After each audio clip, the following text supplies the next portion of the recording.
Hi, everybody. I'm David Rhodes, editor-in-chief of Fire Engineering Magazine. We are here in the Firehouse Subs studio. This podcast is brought to you by Firehouse Subs and the Firehouse Subs Public Safety Foundation. Enjoy more subs and save more lives. Find out more about restaurant ownership at firehousesubsfranchising.com. All right, I am here with some very special guests. This is sort of the editor's row here. We started it off, it seems like 2 years ago now, but it was Monday. And I don't know, everybody's acting like they're all worn down from the week, but heck, I'm ready to go. I'm ready for another week of this. I'm telling you, the vibe was unreal. Yeah, I mean, every conversation that I've had with people too has been, okay, well, what are we getting ready for next year? Yeah, what's next? Right, we're going to take a breath for a couple of days, and we're going to start working on 25 already. We've got our notepads and putting notes in our phones and all. So joining me is to my right here is Mc Loone, the editor-in-chief of Fire Apparatus and Emergency Equipment. Chris, good show. Absolutely. I just to echo what you guys just said, I can't tell you how many times I heard about people say, like, it's been really upbeat. The vibe. And so, like, I'm on the product side and stuff like that. And that's where in the past couple of years since the pandemic, that's kind of where the pain point has been for a lot of people with, the backlogs and all that kind of stuff. But the vibe is really good out there on the floor besides the training aspect.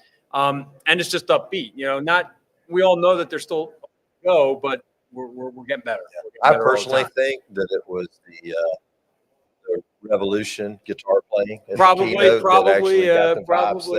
And the t-shirts, slingshot t-shirts. I heard people saying, why didn't they put more? Yeah, absolutely. They put out more at the basketball game. Oh my goodness, they love swag. Everybody loves swag. Stickers, t-shirts, and hats.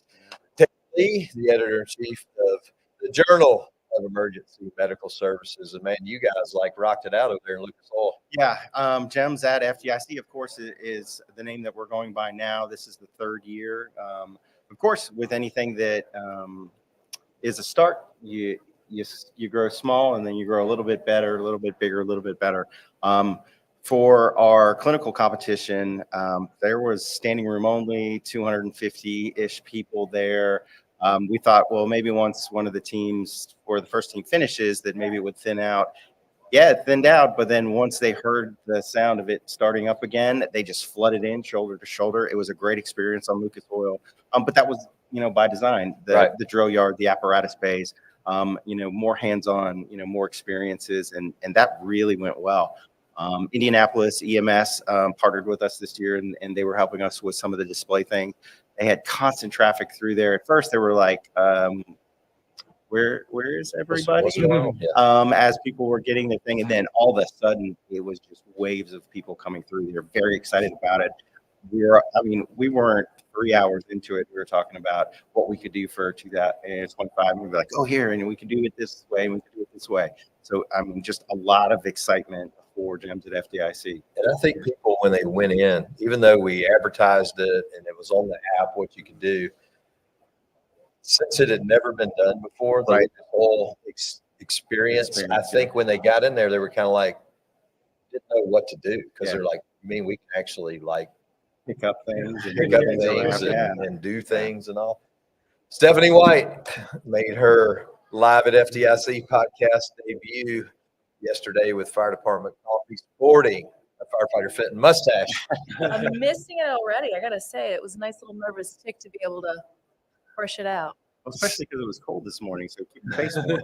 Didn't appreciate the little hairs in my mouth.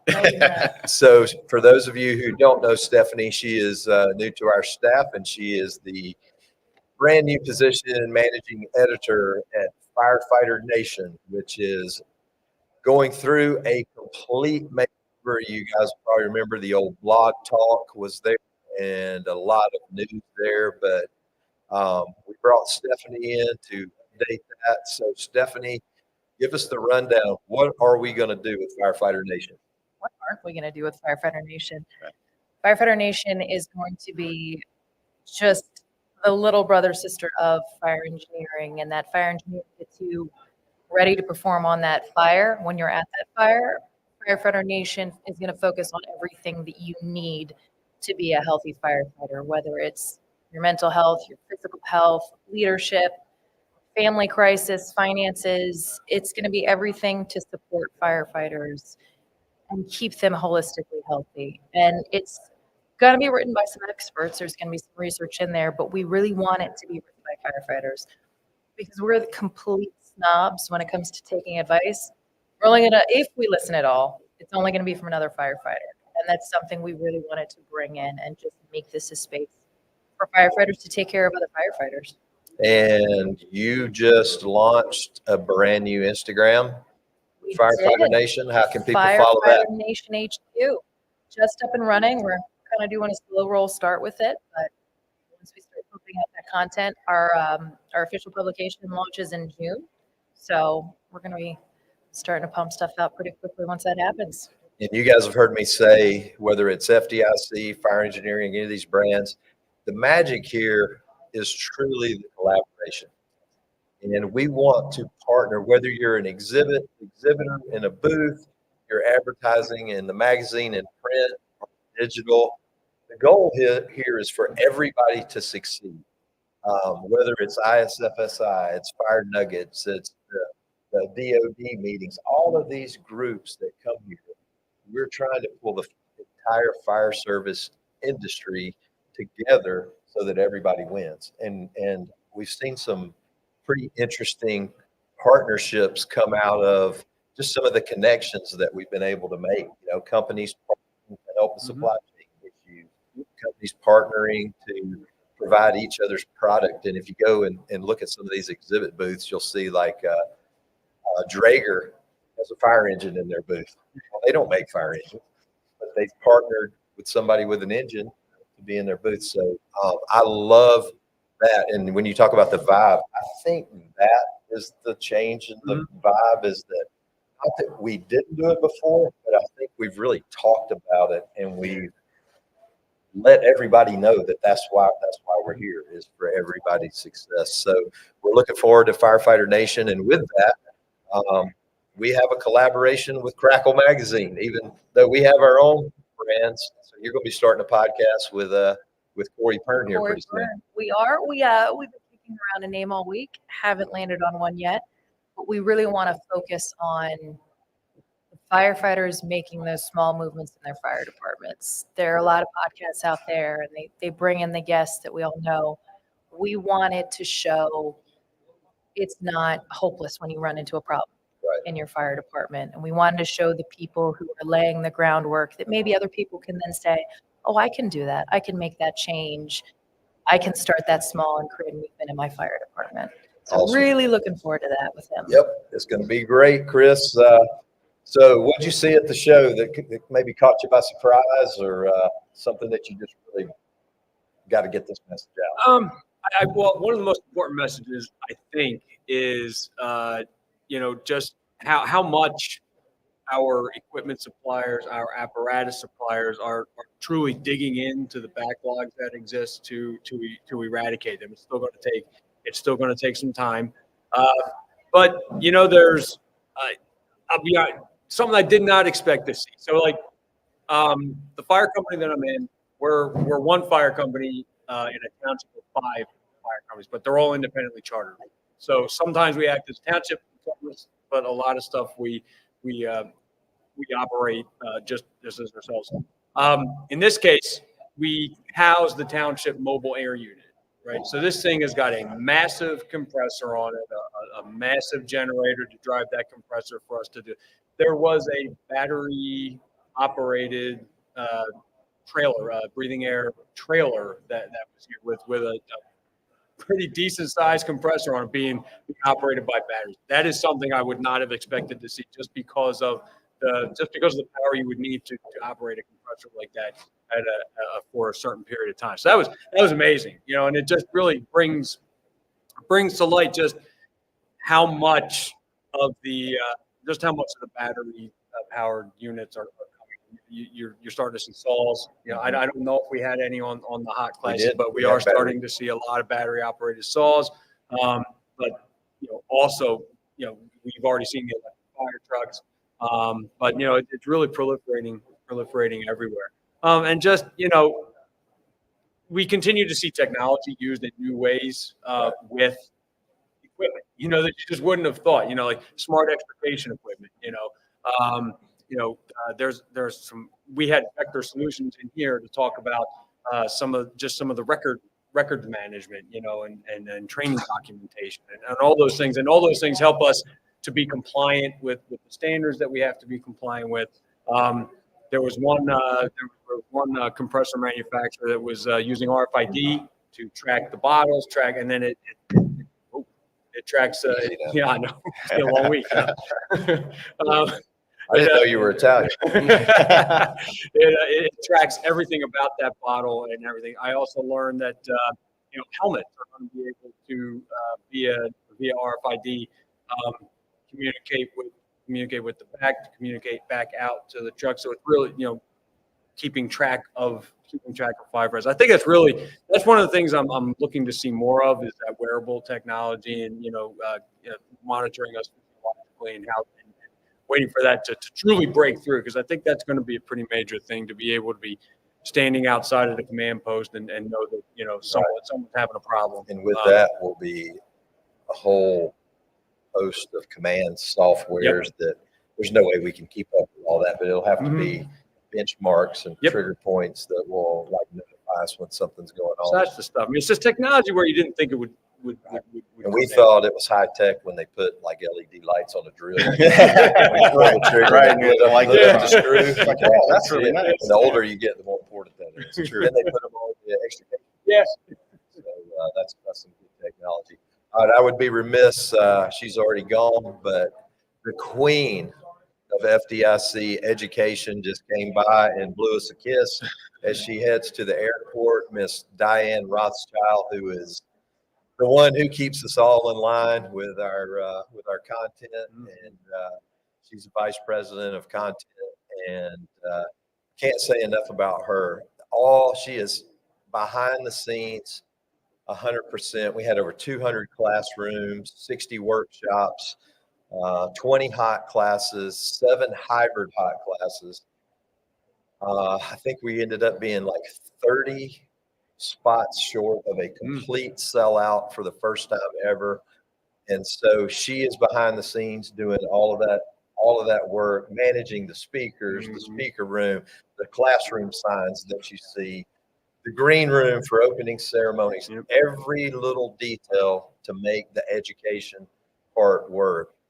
Diane Rothschild behind it. So she certainly is the queen. And I guess we will officially say, ladies and gentlemen, Diane Rothschild has left the building. What David is not saying is that no matter who you work for here, you work for Diane. The queen. That is truly. She's been here. Oh gosh, 30 plus? It's over 40. 30. I think it's almost 40. It's close to 40. And she started as a copy editor under Tom Brennan. Yeah. And has worked her way all the way up to now vice president of content. And it's just, I don't know how she does what she does. No, it's just, I've asked and she won't tell me. Yeah, she won't tell. She won't tell. And we've gotten her a little more help this year. And so, but she's still. Oh yeah. She knows everybody. I mean, everybody. Ted, I saw some of the video from the Gems games. You guys had a 2-story brick house that was the structure fire. Yep. Actors hanging out the window, dropping babies. Dropping babies out. Tell us like what happened over there with that scenario and who the winners were, who participated. So we had Palm Beach County out of Florida was number 1. Zionsville placed second. That's a local one.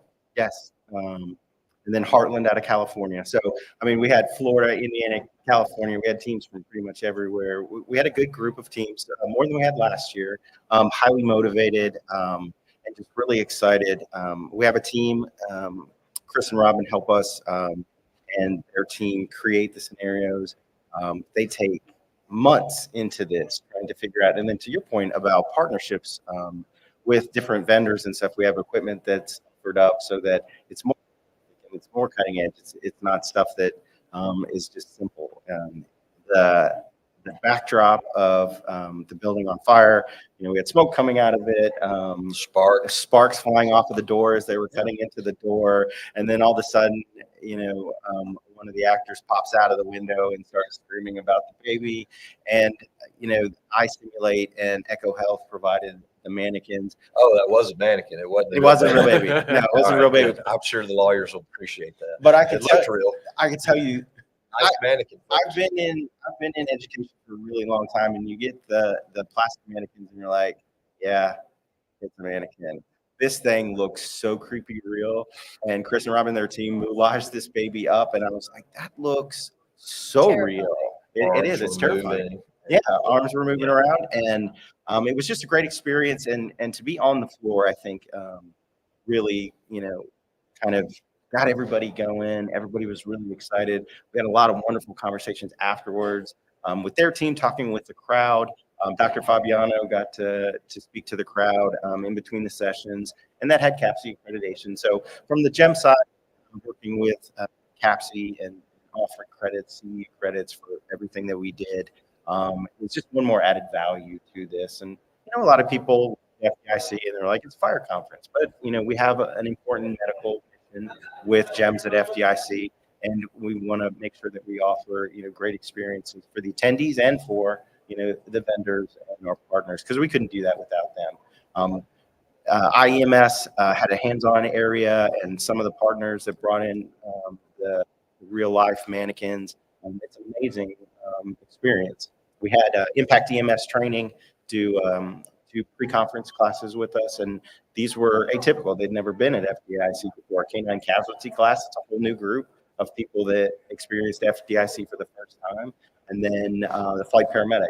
So, some of the fire departments have, of course, partnerships with flight services, but a lot of them are hospital-based or private-based. So we're drawing in a whole new group of medical providers for FDIC, and that's exciting for us to have. Somebody was saying they were in a room. It was right after the, I guess it was the Thursday opening, and they were sitting in the room, and all of a sudden people came in, started closing the air curtains, and they were having their meeting in that space. There's a doorway through the air curtain. Somebody came out and put a sign that says, "Do not enter cadaver lab." And they were like, what is going on back there? But that's been a successful program for at least 4 or 5 years. Yeah, now. always. Teleflex does those on Wednesdays. Amazing experience. You have to sign up for it, of course.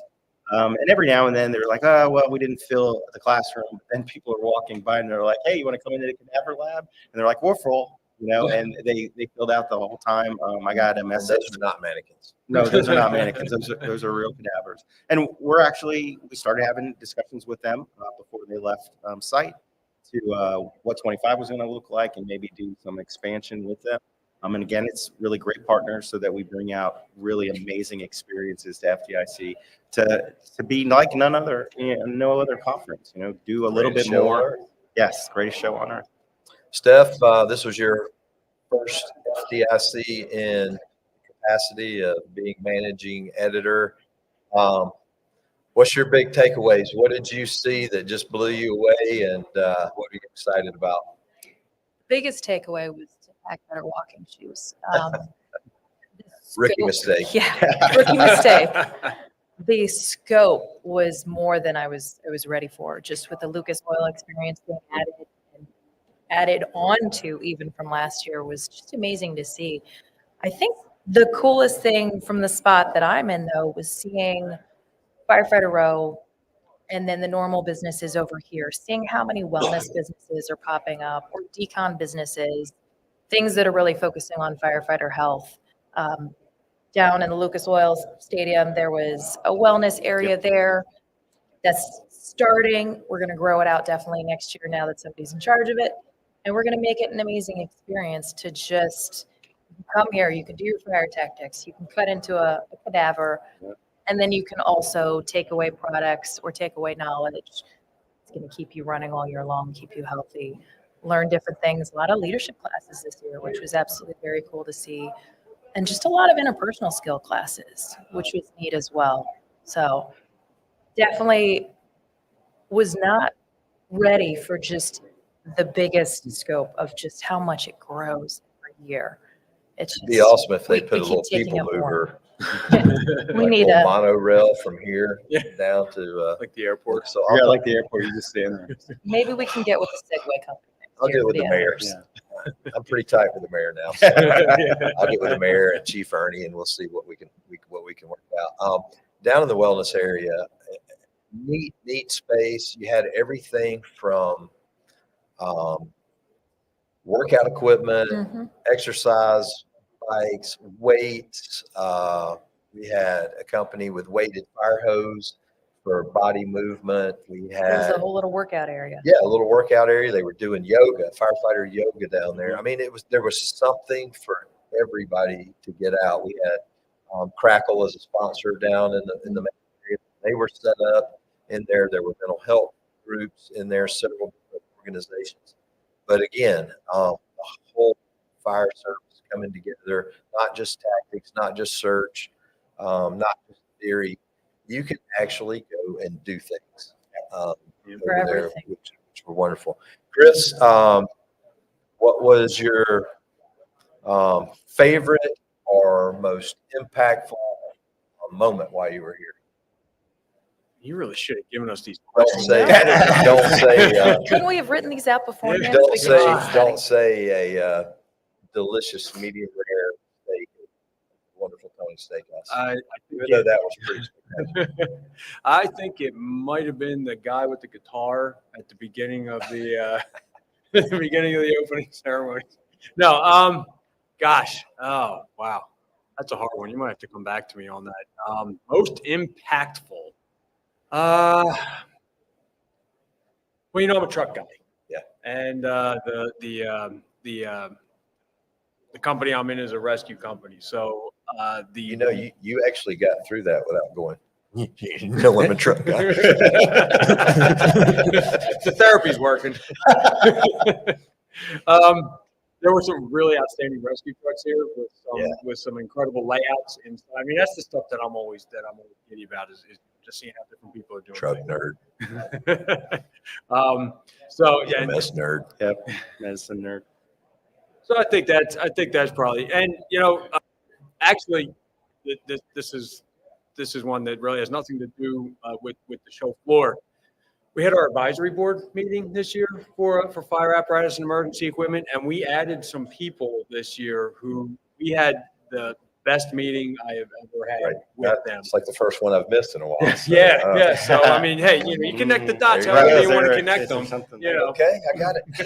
but we really it was a nice injection of ideas and direction, and that was probably the most impactful part of my week. Was that meeting. But at the show, I mean, you know, just looking at the trucks. Yeah. Ted? Well, of course, the medical aspect, having the gems at FDIC footprint on Lucas Oil. But even when you're standing there in one of those, you know, looking at just finishing up with the gems clinical competition, then the drill yard, you see these plumes of smoke coming up through the crowd, and you're like, okay, this is working, you know, and you know, the crowd is maybe mulling around. They're not really, you don't really see them. So they didn't quite know what to do. Yeah. And then you started hearing the banging, and then you started seeing the smoke. And then people were like, what's going on? And then they just beeline over to these things. And that was exactly what Lucas Oil was supposed to be about.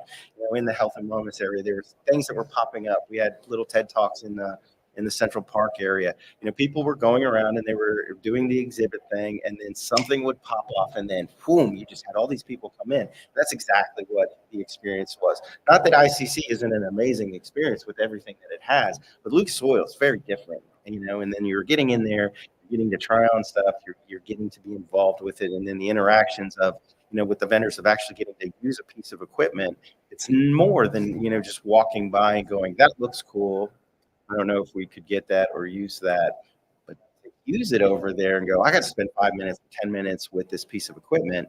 I really think that this is something that we can use. And then you get to talk to the vendor and have a real in-depth conversation.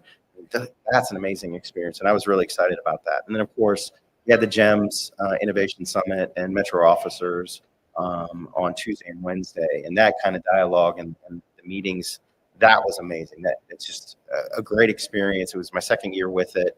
A lot of the group were repeats from last year, and a smaller group had been here for 3 years because there was a 3-year so far. And they're just like, it's getting better. It's getting better. The vibe was great. They loved the interaction. They loved the roundtables, discussing topics that weren't just, how do we buy trucks, but also mental health and wellness and safety. AI was a big thing for us as well. Recruitment and retention, and how do we take care of the people that are working for us so that we can take care of the public. It was just a wonderful experience. Favorite moments? I'm gonna give the You don't have to listen. Yeah. You don't have to limit them to one. I'm gonna give the cheesiest answer ever. Staff was sitting up front during opening ceremonies. I got a very good bird's eye view of the room. And when the pipe and drums came in and they began to show as they played Amazing Grace, all the line of duty deaths on the screen, and just turning around and seeing a room of a couple thousand firefighters who sacrificed their time with their family, took leave, paid money to be here to ensure that hopefully each year that list gets smaller. Hopefully each year we become better firefighters in every little way, and that prevents death. To have that moment of realization, we throw the word brotherhood around all the time. Yeah. We complain that it's dead, complain that it doesn't exist, but it does. It does. We're gathering all together to learn and to be better, and they were sacrificing to be in that room. And just to have that moment with the pipes in the background was just absolutely surreal to see that the fire service will always be growing. It will always be bettering itself. It's not dying. Brotherhood isn't dying. We're not getting worse. We are always going to be evolving. And that was powerful. Yep. Guess what I got to do yesterday? What did you get to do yesterday? I got to lead the entire pipes and drums down Mass Ave with a scepter, with Mike Dugan with a scepter on one side, Brett Hollander with a scepter on the other side. Mine was actually Clayton's, who was the past pipes and drum major who passed away. We honored him. So it was actually his scepter. So they had to give us a crash course. And I told the whole crew, I said, no matter what we do, you guys don't screw up, because they know what to do. It's a little bit of show. Then when we got inside the tent, I got to play the drum. Nice. I didn't Very attempt nice. the bagpipe because that would have been sort of like Next year. cats being slaughtered. Next year. But I'm going to work on some things over the year. The guy said, it's obviously not the first time you've had drumsticks in your hand, but it was the first time since 6th grade. Yeah. So I did remember. I You got a messed year to up one little practice. part, but I got to play drums on Cajun Grace, and it was pretty powerful.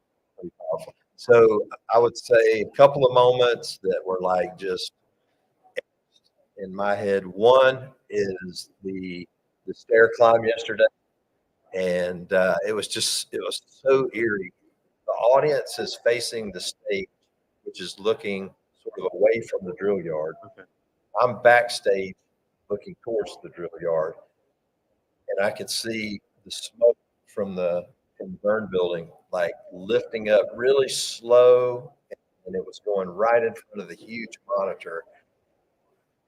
And then the guys that were out there doing the forcible started cutting a lock, and you could hear the saw running. And I mean, it was eerie because it felt like we were at the site. Yeah. And so I just told everybody, I said, look over your left shoulder. This was not a theatrical plan, but look at that impact. It gave everybody chills. The other one, which I'll try to get through, was Mike Champo on stage with that radiation mask, telling his story. And it took a lot of guts for him to get up there and do it. But I have had 7 people come up to me since seeing the bit that we did. Mine with the little skin cancer, his with the throat and neck cancer. I had 3 people come up on stage and said, hey, thanks for saying that. I've been putting off getting screened. Had somebody stop me in a restaurant and said, I'm getting screened when I get home. I've been having some trouble swallowing. Another one said he's been having some issues like long-term indigestion. And then a few more came up today even, and we're like, hey, one of them even said, hey, look at this spot right here. Did it look like that? And I said, actually, it did. Yeah. So just putting yourself out there to say, hey, it can happen to anybody. Right. It can happen to anybody. But that was like our moment number one for me. And he had guts to get up there. He didn't really want to do it at first, but I sent him a text this morning and I said, you know, that 10-minute bit has the potential to save more lives than we ever did, both of us, 36-year careers on the fire department. If somebody just goes and gets screened. So pushing that National Firefighter Registry for Cancer with Kenny Fent, I mean, that's powerful stuff. They haven't given me the numbers yet, but you guys have been signing up. And we were at 12,000. And we started, I think, at 10,000 this week, and we were at 12,000.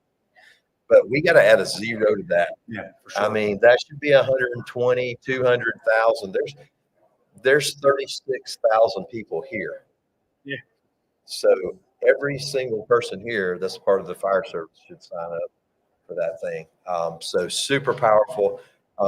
We want you to be pumped and motivated, but there are some of those moments that are just like, woo, a few tears and chills. But that's part of it. It's a roller coaster. Yep. And it's all the real. emotions. It is real. Life. Real. I know everybody's brains are going. We have our notes on our phone and everywhere else. So, Chris, what's in your head for next year? For next year? Oh, wow. More trucks. Bigger trucks. I've got ideas, but I haven't with anyone yet, so I don't know if I can say anything Don't know if you're here. allowed to do them. Right. What's that? Don't know if you're allowed to do them yet. Yeah, I haven't asked for permission yet. There might be a lot of begging for forgiveness next year. Yes, that's what's so fun. What you think? What are you thinking? Something. Chris Mc Loone flying over Lucas Oil instead of man on the street, man in the air. Yeah, well, you never know. Jetpack. What I'm thinking about has to do with Lucas Oil, and it really it has to do with keeping rigs on the street. Gotcha. And know where you're area, and an area that I think we need to touch on. 100% agreed. 100% agreed. Ted? We've already been having conversations. Jeff Frankel, editor-in-chief, or managing editor of GEMS, and then Dr. Fabiano, medical director for GEMS. She started off almost right away in the Innovation Summit. She's like, I already have like 10 ideas. And we're like, okay, great. And then like by the next day, she goes, okay, I've already filled up like 3 pages worth of ideas. I'm like, okay, this is awesome. Expansion of the medical, of course. But again, it goes back to making each day for us, the medical component, meaningful and impactful. How can we bring technology and resources and hands-on skills? Because this is what everybody is asking for. This is what they're looking for. And then partnerships, like I said, with Impact EMS, we're looking to expand those. The International Board of Specialty Certifications did test like paramedic testing here for the first time, and we're looking at expanded that over several days. And they have a wilderness medicine class. They have community paramedic, infection control officer, tactical medic. So we're putting touch points on almost everything that's medically driven, not just in the fire service, but of course across all brands. And that's kind of what we're trying to do with the media side and the book and our learning management, that we touch all things pre-hospital medicine, and just more of, yes, there's a couple things that we whiffed on and we know we're like, oh, God, that just didn't work out the way that we had hoped. But some of the ones that worked, they really worked, and we're like, yes. And it's just more of that. Our VR, XR studios, that was a huge hit. Flame and River and Cimex. That's pretty cool looking at it. Yeah. It was like a person in the center of a big room with those goggles on, like, right. Yeah, they're doing this, but then you look over at the screen and you see what they see. Right. And you're like, oh, okay, I get it. I see what that is. And that was a home run. That really worked very well. The Officers Club, which was new, The interactions and the conversations and the sidebars that went on there. I mean, that is what this is about. When you get people together and they start collaborating, they start having discussions. These are the problems that we have. These are the solutions that, worked for us. They might not work for you, but, we did try this, and, maybe this could work. And setting them up with, and, that was the view that we used to help with the software or the hardware that we needed. And of course, they come together, and I saw somebody, I saw him yesterday, which was Friday, Thursday, I get a text like, "Are you at FDIC?" And I'm like, "Yes." I said, "I just walked into room 131. I'll see you tomorrow." And I'm like, "Okay, great." And it was a student of mine from one of my paramedic classes. I haven't seen him in 10 years. And it's so those type of connections as well. It's not all business, but some of the brotherhood and just the interactions with people that you don't always see all the time. That really makes this quite an experience. I saw, after we did the coffee podcast, I saw Stephanie out there doing like this too. I thought it was virtual reality, but it was like a leftover hair from that mustache. I couldn't quite get it out. I'd be paranoid that they'll spontaneously grow one now. All right, so Steph, I know your wheels are turning. They always are. So what's your thoughts on some expansion of that health and wellness area over there? I think I'm really looking forward to utilizing that Central Park area concept, and just something we struggle with in the fire services. We go big or we go home, and then we fail at the bit when it comes to our health and lifestyle. And so we just fall back into habits, and having things that focus on the small things that make the big impact. Listen, stretch for 2 minutes a day, and it might prevent those injuries. Change this little thing about your diet. Change one thing every week or every month, and you'll eventually get to where you need to be. Having people to have those conversations, teach little micro workshops, expand it, make it more friendly visually, and just have it be somewhere where you can go learn. I can do that little thing, or this little product, this little habit can make that big impact in my health and wellness. And then just seeing the speakers that we bring in next year to talk about mental health leadership, interpersonal skills. Really looking forward to new people stepping up and bringing us their ideas when it comes time to speaker submission. Excited to see the new generation of speakers coming in. That's going to be fun to see. Yep. And if you are interested in providing some content for any of the brands, we're always looking for articles. We're looking for video, pictures. You can submit those to us. All of our information is on our various websites, so it's easy to get to us. They can go to Diane for any of the brands, and we'd be glad to take a look at it. But don't be afraid to write, and you don't have to turn it into us in a production format. Like some people send in the words around the pictures and all that. We actually don't want that. We just want what's in your head on paper. We have a staff of excellent folks that do layout and copy editing and all that. So don't be afraid to step out and share your thoughts. We were talking to a young man from California yesterday, and he had never thought about writing or anything, but I said, "So what's your go-to thing? What do you like in the fire service?" I think he was 12 years maybe on his 16 department, years on, 16, but he was a young guy. And I said, "Is it forcible entry? Is it search and rescue?" Because I'm a tactics guy, right? And he goes, "I think explaining to the new generation like the cultural part of the fire department," because he said, "I didn't grow up with firefighters in my family." Right. And he said, so some things that went on when I joined the fire department, he goes, "I didn't understand." And I looked at them they don't like me.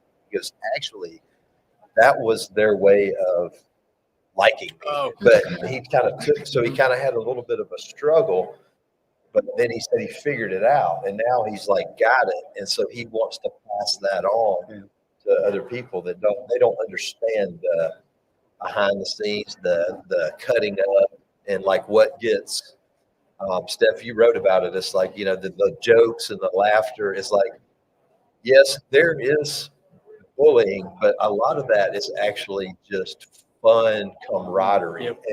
And the young generation doesn't know how to differentiate. And so sometimes they might think something's happening that didn't really. Right. So we were like, dude, you have to put that Write it. in content Yep. because nobody is talking to that generation. We've got people writing about roof ventilation and tactics and all, but we need that generation to speak up. Like we said, the keynote, the revolutionaries, speak up and get your thoughts in your head into this thing and share it with everybody. Just like Mike and I did with the cancer, you need to tell your story and tell your experiences. So, Well, I think it's important to point out your article, whatever you have to say, doesn't have to be perfect. We do have an Right. entire team Right. of editors that will gently point out, hey, maybe try this, do that. It's not going to be a product that's going to be harshly judged. If you have a great idea, put it on paper, send it to us, and we're going to teach you and help you on how to make that a beautiful product that people can read and relate to. Don't let that stop you. Yeah. Send it in. please send it in. All right. So it's the last day. It's the last day. You can hear the energy still out there. The booths stay open until 1 o'clock, I believe. The bookstore is still open. Again, we've got 16 brand new titles. There's 30% off of the existing titles in the bookstore. So get down there and get your books before they wrap up. We've got probably 4 or 5 more at the printers that'll come out later this year. Just thinking back, all the groups that were here, we had Women in Fire, we had ISFSI, we had the Air Force, we had the DOD, we had the Army, we had the North American Training Directors Association, just tons of things. We had a tall buildings conference within FDIC. Yep. Metro office. We had the Metro officers. We had the Jim's Innovation Summit. We had a brand new ARF meeting that drew in some people from smaller airports, and that's even expand more. So look for more great things. My thing for next year that is in my head, again, don't hold us to any of these ideas. So we've opened the education to now go to Lucas Oil Stadium, a little different pace and format. But I am thinking that Monday and Tuesday, just being hands-on training, may expand to these hybrid workshops being offered every day. Not 20 or 30, but a couple of hybrid workshops happening on Wednesday, Thursday, and Friday. So that's what's in my head. We'll get with the instructor, see what we can. It would be totally different than anything that was offered Monday and Tuesday, but it would give the Wednesday through Saturday attendee to get something a little more than just an hour 45 classroom or a 1 hour Lucas Oil experience. This is for somebody that wants to dig deep into something. So that's what's in my head. But well, I guess we need to go check on our folks. Yeah, we're up. Thanks. This is a tremendous team. All the people at Clarion Fire Rescue, Eric Slett, who is over the whole thing, Lauren, Amanda, the marketing folks. Everybody has done a phenomenal job to pull this off. Again, we're over 36,000 as of yesterday. That number could get even higher today, but it has absolutely been tiring in a good way, in that I am pumped up to get started on next year. The request for proposals is open. You can go to the website and check that out. And man, I can't wait to get back. It'll be here before we know it. Yeah, man. Very much so. All right, I'm David Rhodes, and on behalf of Chris, Ted, Stephanie, what a great FDIC. We're live at the Firehouse Subs podcast.